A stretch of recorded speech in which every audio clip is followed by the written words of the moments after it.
Hi peeps, dit is Jenny van Disrupt Tutoring en soos altyd is dit plesier om by julle aan te sluit. Vandag gaan ons aan met die bespreking oor die toekomende tyd. We continue our discussion on the future tense. In the previous video we learned basic future tense, sal plus die werkwoord. Basiese toekomende tyd, sal plus die werkwoord. Vandag gaan ons leer van die twee werkwoorde wat verander in die toekomende tyd. Today we are learning about the two verbs that change in the future tense. Kom ons kyk, sin nommer 1.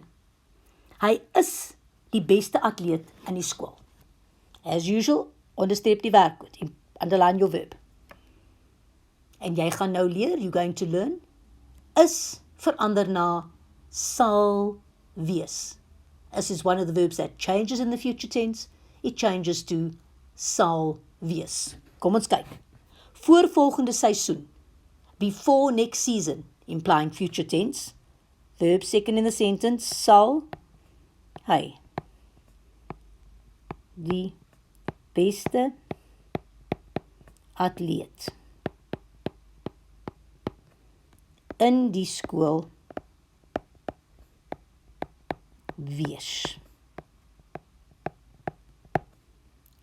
Sal come second, wees at the end, because is changes to sal wees.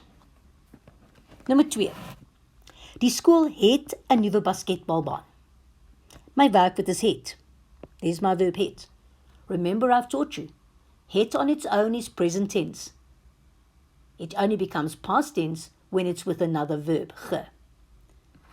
Hier begin ons met aanstaande jaar. Aanstaande jaar means next year. The same as volgende jaar. Het in the future tense changes to sal he.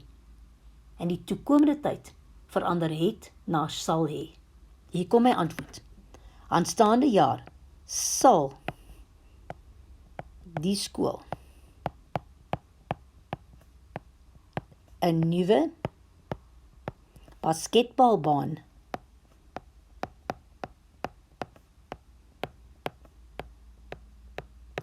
he.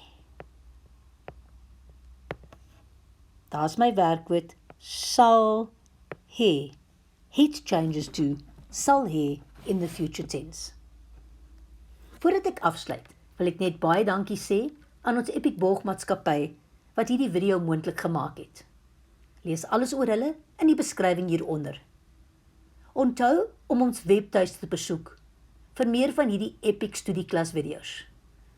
As jy nie die antwoord op jou vraag kan vind nie, stuur vir ons die vraag en ons sal antwoord met 'n persoonlike video net vir jou.